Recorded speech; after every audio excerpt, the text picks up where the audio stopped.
ಹುಬ್ಬಳ್ಳಿಯ ಬಿವಿಬಿ ಕಾಲೇಜಿನ ಎಂಸಿಎ ವಿದ್ಯಾರ್ಥಿನಿ ನೇಹಾ ಹಿರೇಮಠ್ ಕೊಲೆಯನ್ನ ಖಂಡಿಸಿ ಬೆಳಗಾವಿ ಜಿಲ್ಲೆಯ ಚಿಕ್ಕೋಡಿ ಪಟ್ಟಣದಲ್ಲಿ ಏಪ್ರಿಲ್ 22ರಂದು 10,000ಕ್ಕೂ ಹೆಚ್ಚು ಜನರನ್ನ ಸೇರಿಸಿ ಬೃಹತ್ ಪ್ರತಿಭಟನೆ ಮಾಡಲು ನಿರ್ಧರಿಸಿದ್ದಾಗಿ ಮಾಜಿ ಸಚಿವೆ ನಿಪ್ಪಾಣಿ ಶಾಸಕಿ ಶಶಿಕಲಾ ಜೊಲ್ಲೆ ಹೇಳಿದರು. ಪಟ್ಟಣದ ಚಿಕ್ಕೋಡಿ ಜಿಲ್ಲಾ ಬಿಜೆಪಿ ಕಚೇರಿಯಲ್ಲಿ ಕರೆದ ಸುದ್ದಿಗೋಷ್ಠಿಯಲ್ಲಿ ಹೇಳಿದರು. ನೇಹಾ ಹತ್ಯೆ ಪ್ರಕರಣ ಕರ್ನಾಟಕ ರಾಜ್ಯದಲ್ಲಿ ಕಾಂಗ್ರೆಸ್ ಸರ್ಕಾರದ ಅವಧಿಯಲ್ಲಿ ಮಹಿಳೆಯರಿಗೆ ಸುರಕ್ಷತೆ ಇಲ್ಲ ಎಂಬುದಕ್ಕೆ ಉದಾಹರಣೆಯಾಗಿದೆ ಎಂದು ಕಿಡಿಕಾರಿದರು. ಸುದ್ದಿಗೋಷ್ಠಿಯಲ್ಲಿ ಚಿಕ್ಕೋಡಿಯ ಸಂಸದ ಅಣ್ಣಾಸಾಹೇಬ್ ಜೊಲ್ಲೆ, ಬೆಳಗಾವಿ ವಿಭಾಗೀಯ ಬಿಜೆಪಿ ಉಸ್ತುವಾರಿ ಚಂದ್ರಶೇಖರ್ ಕವಟಗಿ, ಚಿಕ್ಕೋಡಿ ಜಿಲ್ಲಾ ಬಿಜೆಪಿ ಅಧ್ಯಕ್ಷ ಸತೀಶ್ ಅಪ್ಪಾಜಿಗೋಳ್, ಬಿಜೆಪಿಯ ಮಹಿಳಾ ಮೋರ್ಚಾ ಜಿಲ್ಲಾಧ್ಯಕ್ಷೆ ಶಾಂಭವಿ ಅಶ್ವತ್ಪುರ, ಅಪ್ಪಾಸಾಹೇಬ್ ಚೌಗಲೆ, ಅಮೃತ್ ಕುಲಕರ್ಣಿ ಮುಂತಾದವರು ಉಪಸ್ಥಿತರಿದ್ದರು.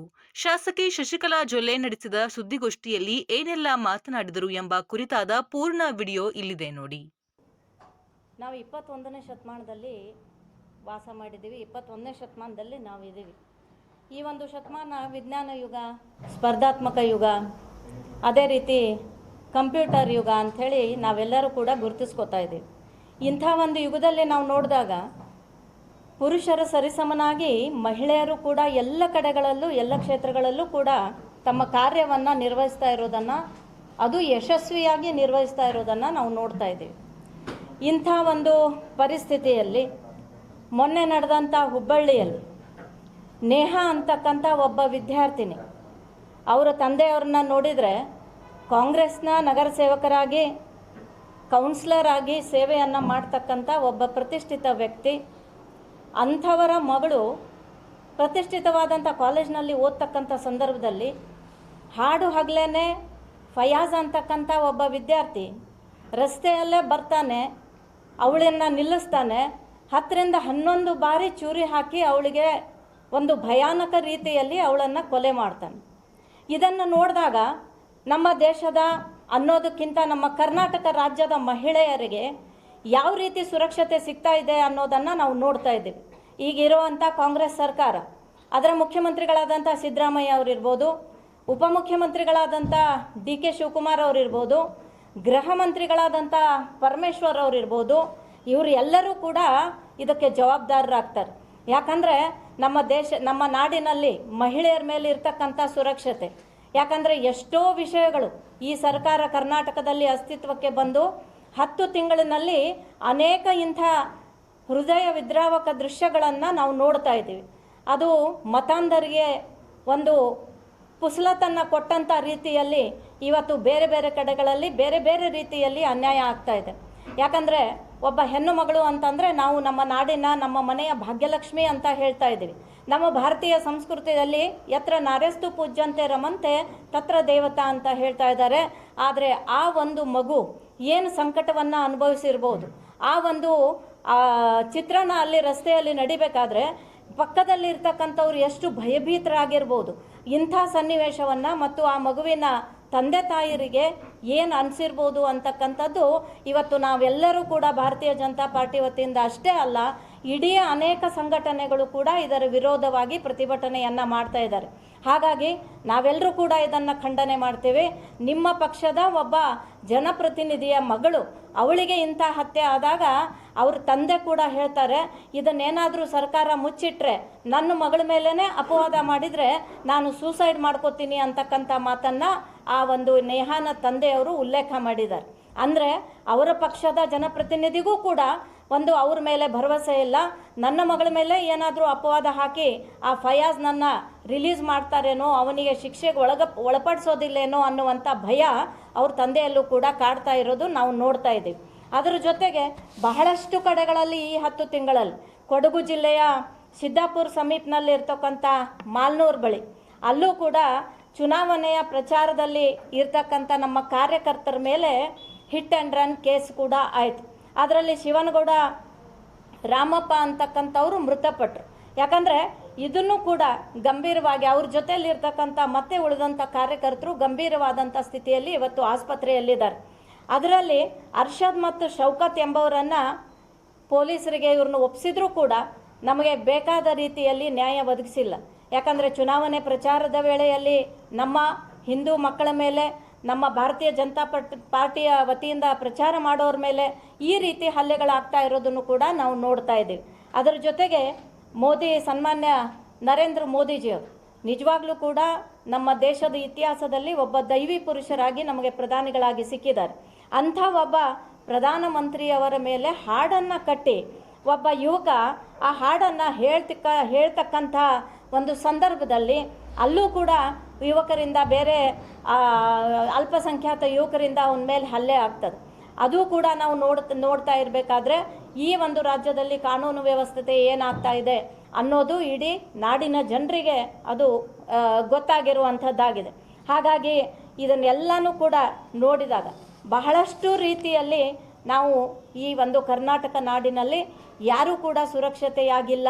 ನಮ್ಮ ಮಹಿಳೆಯರು, ಯುವತಿಯರು ಮತ್ತು ನಮ್ಮ ಯುವಕರು ಕೂಡ ಸುರಕ್ಷತೆಯಲ್ಲಿ ಇಲ್ಲ ಅಂತಕ್ಕಂಥದ್ದನ್ನು ನಾವು ಹಲವಾರು ಘಟನೆಗಳ ಮುಖಾಂತರ ಇವತ್ತು ನಾವು ನೋಡ್ತಾ ಇದ್ದೀವಿ. ವಿದ್ಯಾರಣ್ಯಪುರದಲ್ಲಿ ರಾಮನವಮಿಯನ್ನು ಮುಗಿಸಿ, ಯಾಕಂದರೆ ರಾಮನವಮಿ ನಮ್ಮ ದೇಶದ ಎಲ್ಲರ ಒಂದು ಕನಸು, ಶ್ರೀರಾಮಚಂದ್ರರ ಒಂದು ಭಕ್ತಿ ಭಾವದಿಂದ ಆ ರಾಮನವಮಿಯನ್ನು ಮುಗಿಸಿ ಜೈ ಶ್ರೀರಾಮ್ ಅಂಥೇಳಿ ಒಂದು ಘೋಷಣೆ ಹಾಕ್ತಕ್ಕಂಥ ಸಂದರ್ಭದಲ್ಲಿ ನಮ್ಮ ಮಕ್ಕಳಿಗೆ ಅಲ್ಲೂ ಕೂಡ ಅನೇಕ ಯುವಕರು ಬಂದು ಅವರಿಗೆ ಅದನ್ನು ಹಾಕೋದಕ್ಕೆ ನಿಷೇಧ ಮಾಡ್ತಾರೆ. ಅದಷ್ಟೇ ಅಲ್ಲ, ಅವರಿಗೆ ಕೂಡ ಅನೇಕ ರೀತಿಯಲ್ಲಿ ಅವರಿಗೆ ಹೊಡೆದಾಟನೂ ಕೂಡ ಮಾಡ್ತಾರೆ. ಹಾಗಾಗಿ ಪ್ರತಿಯೊಂದು ನಮ್ಮ ಹಿಂದೂಗಳಿರ್ಬೋದು, ಹಿಂದೂ ಧರ್ಮದ ಪರವಾಗಿ ಇರ್ಬೋದು, ಯಾವುದೇ ರೀತಿಯ ಘೋಷಣೆಯನ್ನು ಕೂಗಿದಾಗ, ಯಾವುದೇ ರೀತಿಯ ಕೆಲಸವನ್ನು ಮಾಡಿದಾಗ, ರಾಷ್ಟ್ರಾಭಿಮಾನವನ್ನು ನಿರ್ಮಾಣ ಮಾಡತಕ್ಕಂಥ ಕೆಲವೊಂದು ವಿಷಯಗಳನ್ನು ಯುವಕರು ಇರ್ತಕ್ಕಂಥ ಸಂದರ್ಭದಲ್ಲಿ ಎಲ್ಲನೂ ಕೂಡ ನಮ್ಮ ವಿರುದ್ಧವಾಗಿ ಆ ಮಕ್ಕಳಿಗೆ, ಆ ಯುವಕರಿಗೆ, ಆ ಜನತೆಗೆ ತ್ರಾಸು ಕೊಡುವಂಥ ಒಂದು ಕಾರ್ಯ ಇವತ್ತು ನಮ್ಮ ದೇಶದಲ್ಲಿ, ನಮ್ಮ ಕರ್ನಾಟಕದಲ್ಲಿ ನಡೀತಾ ಇದೆ. 11 ತಿಂಗಳಲ್ಲಿ ಎಷ್ಟೊಂದು ಹೇಳಬೇಕು ಅಂದರೆ ಅಷ್ಟು ಉದ್ದು ಲಿಸ್ಟ್ ನಮ್ಮ ಹತ್ರ ಇರ್ತದೆ. ಹಾಗಾದರೆ ಹಾವೇರಿಯಲ್ಲಿ ಒಂದು ಸಾಮೂಹಿಕ ಅತ್ಯಾಚಾರ ಒಬ್ಬ ಮಹಿಳೆ ಮೇಲೆ ಆಗ್ತದೆ. ಅದು ಕೂಡ ಗೊತ್ತಿಲ್ಲ ಅನ್ನುವಂಥ ರೀತಿಯಲ್ಲಿ ಆ ಪ್ರಕರಣವನ್ನು ಮುಚ್ಚಿಡಲ್ಪಡುತ್ತದೆ. ಅದೇ ರೀತಿ ಬೆಳಗಾವಿಯಲ್ಲಿ ಅಧಿವೇಶನ ನಡೀತಕ್ಕಂಥ ಸಂದರ್ಭದಲ್ಲಿ ನಾವೆಲ್ಲರೂ ಕೂಡ ಮುಖ್ಯಮಂತ್ರಿಗಳು, ಉಪಮುಖ್ಯಮಂತ್ರಿಗಳು, ಗೃಹ ಸಚಿವರು ಎಲ್ಲರೂ ಕೂಡ ನಾವು ಬೆಳಗಾವಿ ಅಧಿವೇಶನದಲ್ಲಿದ್ದಾಗ ನಮ್ಮ ಈ ಭಾಗದ ಈ ಜಿಲ್ಲೆಯ ಉಸ್ತುವಾರಿ ಮಂತ್ರಿಗಳಾದಂಥ ಅವರ ಕ್ಷೇತ್ರದಲ್ಲಿ ಒಂಟುಮುರಿಯಲ್ಲಿ ಕೂಡ ಒಬ್ಬ ದಲಿತ ಹಿಂದುಳಿದಂಥ ಒಬ್ಬ ಮಹಿಳೆಯನ್ನು ನಿರ್ವಿಸ್ತ್ರಗೊಳಿಸಿ ಅವಳ ಮೇಲೆ ಹಲ್ಲೆ ಮಾಡ್ತಕ್ಕಂಥ ಉದಾಹರಣೆ ಕೂಡ ನಾವು ಬೆಳಗಾವಿಯಲ್ಲಿ ನೋಡ್ತಾ ಇದ್ದೀವಿ. ಶಿವಮೊಗ್ಗದಲ್ಲೂ ಕೂಡ ಔರಂಗಜೇಬ್ ದ್ವಾರವನ್ನು ನಿರ್ಮಿಸಿ ಅಲ್ಲೂ ಕೂಡ ಒಂದು ಭಯದ ವಾತಾವರಣವನ್ನು ನಿರ್ಮಾಣ ಮಾಡಿರ್ತಕ್ಕಂಥ ಉದಾಹರಣೆಗಳನ್ನು ನೋಡ್ತಾ ಇದ್ದೀವಿ. ಇದನ್ನೆಲ್ಲನೂ ಕೂಡ ನೋಡಿದಾಗ ನಮ್ಮ ಕರ್ನಾಟಕ ರಾಜ್ಯದಲ್ಲಿ ಕಳೆದ 11 ತಿಂಗಳಲ್ಲಿ ಕಾಂಗ್ರೆಸ್ ಸರ್ಕಾರ ಬಂದ ನಂತರ ಯಾವುದೇ ಸುರಕ್ಷತೆ ನಮಗಿಲ್ಲ ಅಂತಕ್ಕಂಥ ಒಂದು ವಾತಾವರಣ ನಮ್ಮ ರಾಜ್ಯದಲ್ಲಿ ನಿರ್ಮಾಣ ಆಗಿದೆ. ಹಾಗಾಗಿ ನನಗೆ ಹೇಳಕ್ಕೆ ಬಯಸ್ತೀನಿ, ನಮ್ಮ ಕರ್ನಾಟಕ ರಾಜ್ಯದಲ್ಲಿ ಇವರೆಲ್ಲ ಗ್ಯಾರಂಟಿಗಳು ಕೊಟ್ಟಿರ್ಬೋದು, ಅದು ಎಷ್ಟರ ಮಟ್ಟಿಗೆ ಮುಟ್ಟಿದೆ ಅನ್ನೋದು ನಮ್ಮ ರಾಜ್ಯದ ಜನತೆ ಗೊತ್ತು. ಆದರೆ ನಾನು ಹೇಳೋ ರೀತಿಯಲ್ಲಿ ನಮ್ಮ ಕರ್ನಾಟಕದ ಶಾಂತಿಗೆ ಗ್ಯಾರಂಟಿ ಇಲ್ಲ, ನಮ್ಮ ಕರ್ನಾಟಕದಲ್ಲಿ ನೀರಿನ ವ್ಯವಸ್ಥೆಗೆ ಗ್ಯಾರಂಟಿ ಇಲ್ಲ, ನಮ್ಮ ಮಹಿಳೆಯರಿಗೆ, ನಮ್ಮ ರಾಜ್ಯದ ಹೆಣ್ಣು ಮಕ್ಕಳಿಗೂ ಕೂಡ ತಮ್ಮ ಜೀವದ ಗ್ಯಾರಂಟಿಯನ್ನು ಕಳ್ಕೊಂಡಂಥ ಈ ನೇಹಾ ಪ್ರಕರಣವನ್ನು ನಾವು ನೋಡ್ತಾ ಇದ್ದೀವಿ. ರೈತರ ಬದುಕಿಗೂ ಕೂಡ ಯಾವುದೇ ಗ್ಯಾರಂಟಿ ಇಲ್ಲ. ಯಾಕಂದರೆ ರೈತ ಸನ್ಮಾನದಲ್ಲಿ 4,000 ವಾಪಸ್ ತೊಗೊಂಡ್ರು, ಅದರ ಜೊತೆಗೆ ವಿದ್ಯಾನಿಧಿಯನ್ನು ವಾಪಸ್ ತೊಗೊಂಡ್ರು. ಹಾಗಾಗಿ ರೈತರ ಒಂದು ಬಾಳ್ವೆಗೂ ಕೂಡ ಗ್ಯಾರಂಟಿ ಇಲ್ಲ ಅನ್ನೋ ರೀತಿಯಲ್ಲಿ ಇವತ್ತು ಕರ್ನಾಟಕದಲ್ಲಿ ನಾವೆಲ್ಲರೂ ಕೂಡ ನೋಡ್ತಾ ಇದ್ದೇವೆ. ಹಾಗಾಗಿ ಆ ನೇಹಾ ಅಂತಕ್ಕಂಥ ಮಗು ನಿಜವಾಗ್ಲೂ ಕೂಡ ಮನೆಯಲ್ಲಿ ಹೆಣ್ಮಗಳಿದ್ರೆ ತಂದೆ ತಾಯಿರು ಎಷ್ಟು ಖುಷಿಯಿಂದ ಆ ವಾತಾವರಣ ಯಾವ ರೀತಿ ಇರ್ತದೆ ಅಂತಂದರೆ ಮನೆಗೆ ಆ ಮಗಳೇ ಮಹಾಲಕ್ಷ್ಮಿ ಅನ್ನೋ ಥರ ನಾವೆಲ್ಲರೂ ಕೂಡ ನೋಡ್ತಾ ಇರ್ತೀವಿ. ಅಂಥ ಒಬ್ಬ ಮುದ್ದಿನ ಮಗಳು, ಅವ್ರ ತಾಯಿ ಹೇಳ್ತಾಳೆ, ಮೊನ್ನೆ TV ಚಾನಲಲ್ಲಿ, ನನ್ನ ಮನೆಯಲ್ಲಿ ಅವಳು ಹುಟ್ಟಿದ ಮೇಲೆ ಎಲ್ಲ ಚೆನ್ನಾಗಾಯಿತು, ನನ್ನ ಮನೆಯ ಭಾಗ್ಯಲಕ್ಷ್ಮಿ ಇದ್ಲು ನೇಹಾ ಅಂಥೇಳಿ ಕಣ್ಣೀರಿಡ್ತಾರೆ. ಅವ್ರ ತಂದೆನೂ ಕೂಡ ಇದು ನ್ಯಾಯ ಸಿಕ್ಕರೆ ಒಳ್ಳೆಯದು, ಇಲ್ಲಾಂದರೆ ನನ್ನ ಮಗಳ ಮೇಲೆ ಯಾವುದಾದ್ರೂ ಅಪವಾದ ಹೊರಿಸಿ ನನ್ನ ಮಗಳದ್ದೇ ತಪ್ಪಿದೆ ಅಂತ ಹೇಳಿದ್ರೆ ನಾನು ಸೂಸೈಡ್ ಮಾಡ್ಕೋತೀನಿ ಅಂಥೇಳಿ ಕಾಂಗ್ರೆಸ್ ಪಕ್ಷದ ಒಬ್ಬ ಜನಪ್ರತಿನಿಧಿ ಕಾಂಗ್ರೆಸ್ನ CM ಅವ್ರ ಮೇಲೇ ವಿಶ್ವಾಸ ಇಲ್ಲದೇ ರೀತಿಯಲ್ಲಿ ಅವರು ಕೂಡ ಹೇಳಿದ್ದಾರೆ. ಹಾಗಾಗಿ ಇದು ಒಂದು ಬಹಳಷ್ಟು ನಾವೆಲ್ಲ ಹೆಣ್ಮಕ್ಕಳಾಗಿ ಇವತ್ತು ನಾನು ಒಬ್ಬ ಕರ್ನಾಟಕ ರಾಜ್ಯದ ಸಚಿವೆಯಾಗಿ 3 ಬಾರಿ ಶಾಸಕಿಯಾಗಿ ನಾನು ಈ ಸೇವೆ ಮಾಡ್ತಕ್ಕಂಥ ಸಂದರ್ಭದಲ್ಲಿ ನಮಗೂ ಕೂಡ ಇಂಥ ಘಟನೆಗಳನ್ನು ನೋಡಿದಾಗ ಬಹಳಷ್ಟು ಆಕ್ರೋಶ ಆಗ್ತದೆ. ಹಾಗಾಗಿ ಇವತ್ತು ನಮ್ಮ ನಾಡಿನ, ನಮ್ಮ ಕರ್ನಾಟಕದ ನಾವು ಹೆಣ್ಮಕ್ಳೇ ನಾವು ಏನು ಅನ್ನೋದನ್ನು ಅವ್ರಿಗೆ ಕಾಂಗ್ರೆಸ್ನವ್ರಿಗೆ ತೋರಿಸ್ಕೊಡ್ತೀವಿ. ಹೆಣ್ಮಕ್ಳು ಅವ್ರ ಪಕ್ಷದಲ್ಲೂ ಕೂಡ ಹೆಣ್ಮಕ್ಳಿದ್ದಾರೆ, ಅವ್ರಿಗೂ ಕೂಡ ಸುರಕ್ಷತೆ ಇಲ್ಲ ಅನ್ನೋ ರೀತಿಯಲ್ಲಿ ಇವತ್ತು ನೇಹಾಳ ಘಟನೆ ನೋಡಿದಾಗ ಅನ್ನಿಸ್ತದೆ. ಹಾಗಾಗಿ ನಾವೆಲ್ಲರೂ ಕೂಡ ಅದನ್ನು ಖಂಡನೆ ಮಾಡ್ತೀವಿ. ನಾಳೆ ನಮ್ಮ ಚಿಕ್ಕೋಡಿ ಲೋಕಸಭಾ ಮತ್ತು ಚಿಕ್ಕೋಡಿ ಜಿಲ್ಲೆಯ ಒಂದು ಪರ್ಯಾವಧಿಯಲ್ಲಿ ನಾವು ನಾಳೆ ಉಗ್ರವಾದಂಥ ಒಂದು ಹೋರಾಟವನ್ನು ಮಾಡ್ತೀವಿ. ಅದರಲ್ಲಿ ಸಂಸದರನ್ನು ಒಳಗೊಂಡು ಎಲ್ಲ ಯುವಕ ವರ್ಗ, ಯುವತಿಯರು, ಹೆಣ್ಮಕ್ಳು ಮತ್ತು ನಮ್ಮ ಎಲ್ಲ ಅಣ್ಣಂದರು ಎಲ್ಲರೂ ಕೂಡ ಇದು ಭಾರತೀಯ ಜನತಾ ಪಾರ್ಟಿ ಮುಂದಾಳತ್ವ ಇದ್ದರೂ ಕೂಡ ಎಲ್ಲ ರಾಷ್ಟ್ರಭಕ್ತಿ ಇರ್ತಕ್ಕಂಥ ಎಲ್ಲರೂ ಕೂಡ, ದೇಶಭಕ್ತಿ ಇರ್ತಕ್ಕಂಥ ಎಲ್ಲರೂ ಕೂಡ ಮತ್ತು ಅಂಥ ಯುವತಿಯ ಮೇಲೆ ಒಂದು ಅನ್ಯಾಯ, ಚೂರಿ ಹಾಕಿದ ಪ್ರಸಂಗವನ್ನು ನೋಡಿ ಅದನ್ನು ಖಂಡನೆ ಮಾಡಿ ಅನೇಕ ಸಂಘಟನೆಗಳನ್ನು ಒಳಗೊಂಡಂಥ ನಾಳೆ ಸುಮಾರು 8,000 to 10,000 ಜನರನ್ನು ಒಳಗೊಂಡಂಥ ಒಂದು ಉಗ್ರವಾದಂಥ ಪ್ರತಿಭಟನೆ ನಮ್ಮ ಚಿಕ್ಕೋಡಿಯಲ್ಲಿ ನಡೀತದೆ. ಅದು ಒಂದು ಪ್ರೊಸೆಷನ್ ಮುಖಾಂತರ ನಾವು ಅದನ್ನು ಪ್ರತಿಭಟನೆ ಮಾಡಿ, ಇದು ಮೊದಲನೇ ಹಂತದಲ್ಲಿ ಪ್ರತಿಭಟನೆ ಇರ್ತದೆ.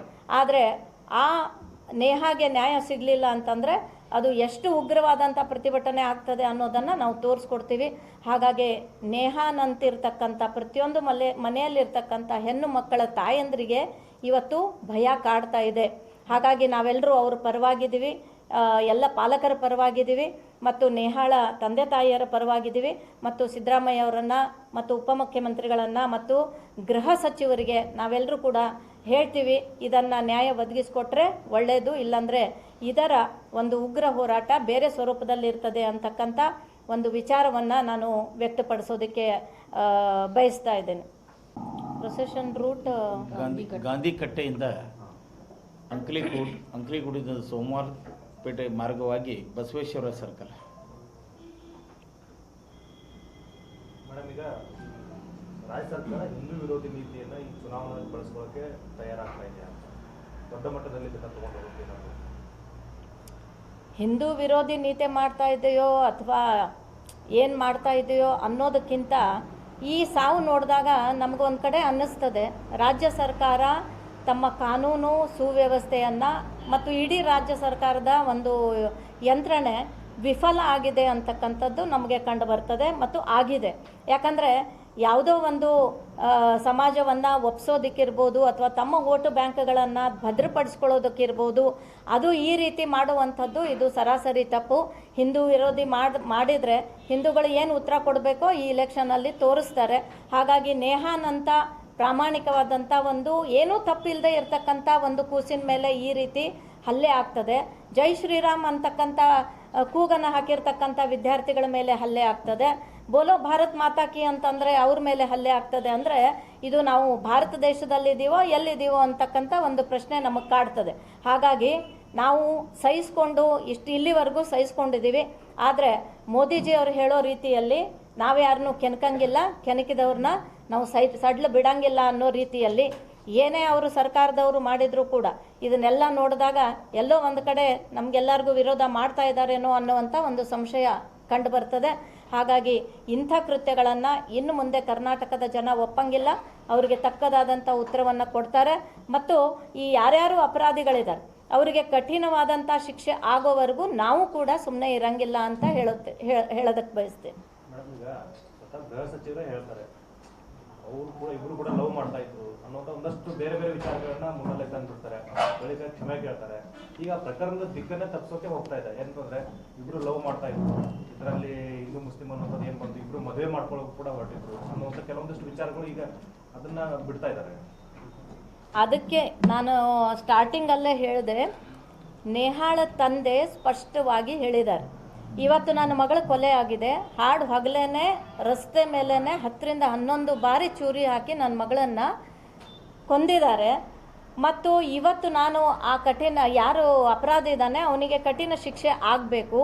ಅಕಸ್ಮಾತಾಗಿ ಅದನ್ನೇನಾದ್ರು ದಾರಿ ತಪ್ಪಿಸಿ ನನ್ನ ಮಗಳ ಮೇಲೆ ಏನಾದರೂ ಅಪವಾದ ಹೊರಿಸಿದ್ರೆ ಅಥವಾ ನನ್ನ ಮಗಳದೇ ತಪ್ಪಿದೆ ಅನ್ನುವಂಥ ಮಾತನ್ನು ಸರ್ಕಾರ ಹೇಳಿದರೆ ನಾನು ಸೂಸೈಡ್ ಮಾಡ್ಕೋತೀನಿ ಅಂತಕ್ಕಂಥ ಸ್ಪಷ್ಟವಾದಂಥ ಉತ್ತರವನ್ನು ನೇಹಾಳ ತಂದೆ ಕೊಟ್ಟಿದ್ದಾರೆ.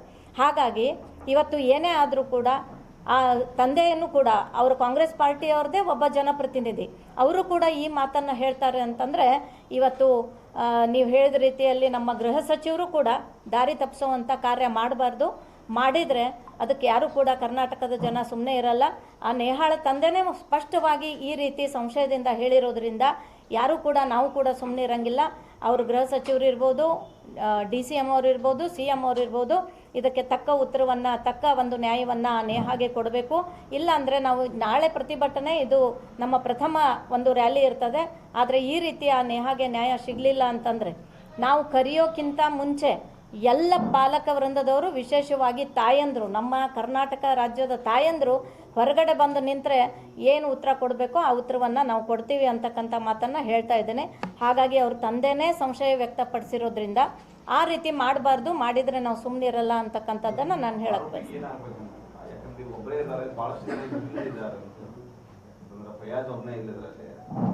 ಅದು ತನಿಖೆ ಮಾಡಲಿ. ಫಯಾಜನ್ ಹಿಂದೆ ಯಾರಿದ್ದಾರೆ ಅವರನ್ನು ಬಂಧಿಸಲಿ. ಮತ್ತು ಈಗ ಒಂದು ಕೊಲೆ ಹಾಗಲೇ ಮಾಡಿದರೆ ಅವನಿಗೂ ಕೂಡ ಗಲ್ಲು ಶಿಕ್ಷೆ ಆಗಬೇಕು ಅನ್ನೋದೇ ಎಲ್ಲರದ್ದು ಕೂಡ ಡಿಮಾಂಡ್ ಇರ್ತದೆ. ಅವನು ಒಬ್ಬನ ಮುಂದಿದ್ರೂ ಕೂಡ ಹಿಂದೆ ಯಾರಿದ್ದಾರೋ ತನಿಖೆ ಮುಖಾಂತರ ಕರ್ನಾಟಕ ಸರ್ಕಾರ, ಗೃಹ ಮಂತ್ರಿಗಳು ತನಿಖೆ ಮಾಡಬೇಕು. ಮತ್ತು ಅದರಲ್ಲಿ ಯಾರ್ಯಾರ ಹೆಸರಿದೆಯೋ ಅವ್ರಿಗೆಲ್ರಿಗೂ ಕೂಡ ಕಠಿಣವಾದಂಥ ಶಿಕ್ಷೆ ಆಗಬೇಕು. ಆಕಸ್ಮಿಕ ಘಟನೆ ಅಂದರೆ ಅವ್ನು ಚೂರಿ ಹೆಂಗೆ ತೊಗೊಂಡು ಬಂದ? ಆಕಸ್ಮಿಕ ಅಂದರೆ ಚೂರಿ ಇಟ್ಕೊಂಡು ಅಡ್ಡಾಡ್ತಿದ್ನ? ಈಗ ಯಾರೇ ಇದ್ದರೂ ಕೂಡ ನಾವೇನು ಕಿಶೆಯಲ್ಲಿ ಚೂರಿ ಇಟ್ಕೊಂಡು ಅಡ್ಡಾಡ್ತಾರ? ಅದು ಏನಾದರೂ ಒಂದು ಪ್ಲ್ಯಾನ್ ಮುಖಾಂತರನೇ ಅವನು ಮಾಡಿರುವಂಥದ್ದು ಸಿದ್ಧ ಆಗ್ತದ. ಅವನ ಹತ್ರ ಚೂರಿ ಐತಿ ಅಂತಂದ್ರೆ ಅದು ಆಕಸ್ಮಿಕ ಅಂತ ಹೆಂಗೆ ಆಗ್ತದೆ ಅನ್ನುವಂಥ ಪ್ರಶ್ನೆ ನಾನೇ ಗೃಹ ಮಂತ್ರಿಗಳಿಗೆ ಕೇಳ್ತೀನಿ.